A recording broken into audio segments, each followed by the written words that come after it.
વડોદરામાં જયરત્ન 4 રસ્તા પર મહાકાય ભુવામાં બોલેરો પિકઅપ ગાડી ખાબકી હતી। વડોદરામાં ભુવા પડવાની પરિસ્થિતિ યથાવત જોવા મળી રહી છે। વડોદરા શહેરના જયરત્ન 4 રસ્તા પર મહાકાય ભુવો પડતા ત્યાં બોલેરો પિકઅપ ગાડી ખાબકી હતી। આ બોલેરો પિકઅપ ગાડીમાંથી સામાન કાઢવામાં આવી રહ્યો હતો તે દરમિયાન અચાનક ગાડી પાછળના ભાગેથી ખાડામાં ગરકાવ થઈ ગઈ હતી। આ ગાડીનો આગળનો ભાગ ઊંચો થઈ ગયો હતો, જેથી આ બોલેરો પિકઅપ ગાડીએ જાણે સ્ટન્ટ કર્યો હોય તેવા દ્રશ્યો સામે આવ્યા હતા। ગાડીને બહાર કાઢવા ક્રેનની મદદ લેવી પડી હતી। આ ઘટના બાદ તાત્કાલિક સ્થાનિક લોકો દોડી આવ્યા હતા। તંત્રના પાપે લોકો હાલાકી ભોગવી રહ્યા છે। હાલમાં અહીંયા તંત્રના પહોંચતા નાગરિકોએ જાતે બેરિકેડિંગ કર્યું છે। ખાડામાં ખાબકેલી પિકઅપ ગાડીને બહાર કાઢવા માટે ક્રેનની મદદ લેવામાં આવી હતી। આ એકવાર થયેલ ઘટના નથી, આવી ઘટનાઓ અવારનવાર બનતી રહી છે।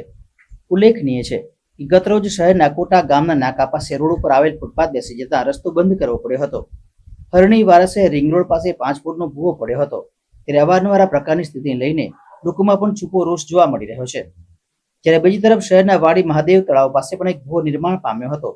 હાલ એને કોર્ડન કરવામાં આવ્યો છે, પરંતુ રાત્રે દરમિયાન આ ભૂવો અકસ્માતને આમંત્રણ આપી રહ્યો છે। સ્થાનિક લોકોએ આ ભૂવાને પૂરવા માટે માંગ કરી છે।